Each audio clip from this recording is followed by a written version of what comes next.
My name is Cassie. I am 23 years old. I graduated as a qualified nurse this year and was given my first position as a home nurse. My patient was an English gentleman in his early 80s who suffered from Alzheimer's. In the first meeting, the patient was given his record, and from it I could see that he was a convert to the religion of Islam, therefore he was a Muslim. I knew from this that I would need to take into account some modes of treatment that may go against his faith, and therefore try to adapt my care to meet his needs. I bought in some halal meat to cook for him and ensured that there was no pork or alcohol in the premises, as I did some research which showed me that these were forbidden in Islam. My patient was in a very advanced stage of his condition, so many of my colleagues could not understand why I was going through so much effort for him.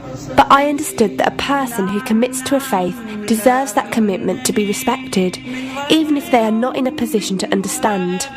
Anyway, after a few weeks with my patient, I began to notice some patterns of movement. At first, I thought it was some copied motions he'd seen someone doing, but I saw him repeat the movement at particular times, morning, afternoon, evening. The movements were to raise his hands, bow, and then put his head to the ground. I could not understand it. He was also repeating sentences in another language. I couldn't figure out what language it was, as his speech was slurred, but I know the same verses were repeated daily. Also, there was something strange. He didn't allow me to feed him with my left hand. Somehow I knew this linked to his religion, but didn't know how. One of my colleagues told me about Pal Talk as a place for debates and discussions. As I did not know any Muslims except for my patient, I thought it would be good to speak to someone live and ask questions. I went on the Islam section and entered the room True Message.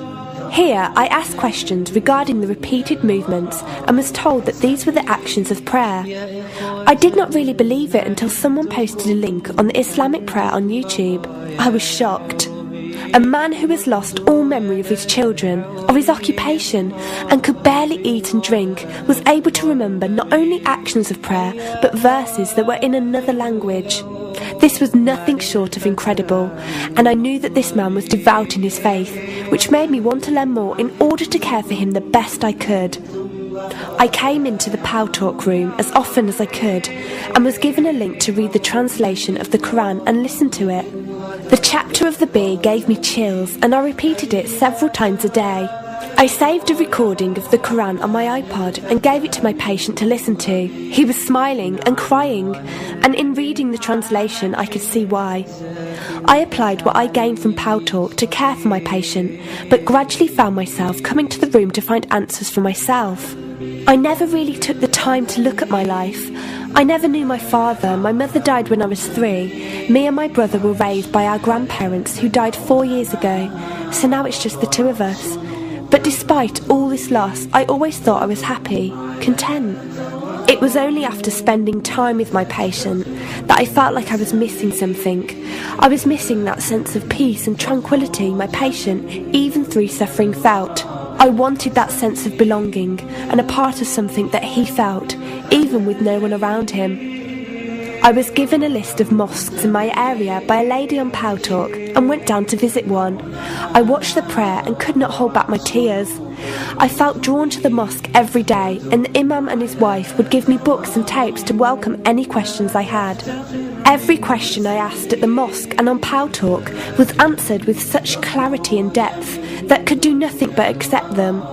I have never practiced a faith, but always believed that there was a God. I just did not know how to worship him. One evening I came onto Pal Talk, and one of the speakers on the mic addressed me. He asked me if I have any questions. I said no. He asked if I was happy with the answers I was given. I said yes. He then asked what was stopping me accepting Islam. I could not answer. I went to the mosque to watch the dawn prayer. The imam asked me the same question. I could not answer.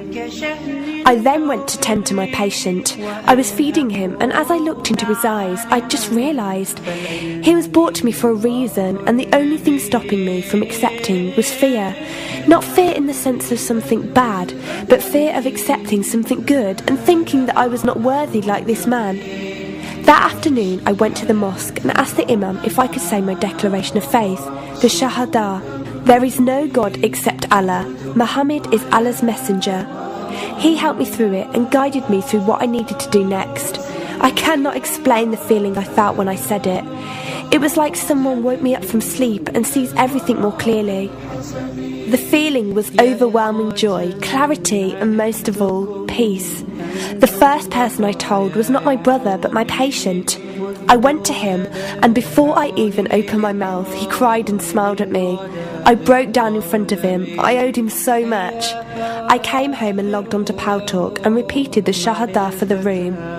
They all helped me so much, and even though I had never seen a single one of them, they felt closer to me than my own brother.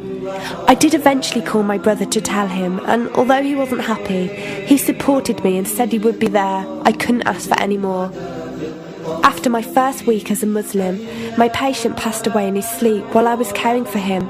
Inna lillahi wa inna ilaihi raji'un. He died a peaceful death, and I was the only person with him. He was like the father I never had, and he was my doorway to Islam. From the day of my Shahada to this very day, and for every day for as long as I live, I will pray that Allah shows mercy on him and grant him every good deed I perform in the tenfold. I loved him for the sake of Allah, and I pray each night to become an atom's weight of the Muslim he was. Islam is a religion with an open door. It is there for those who want to enter it. Verily, Allah is the most merciful, most kind.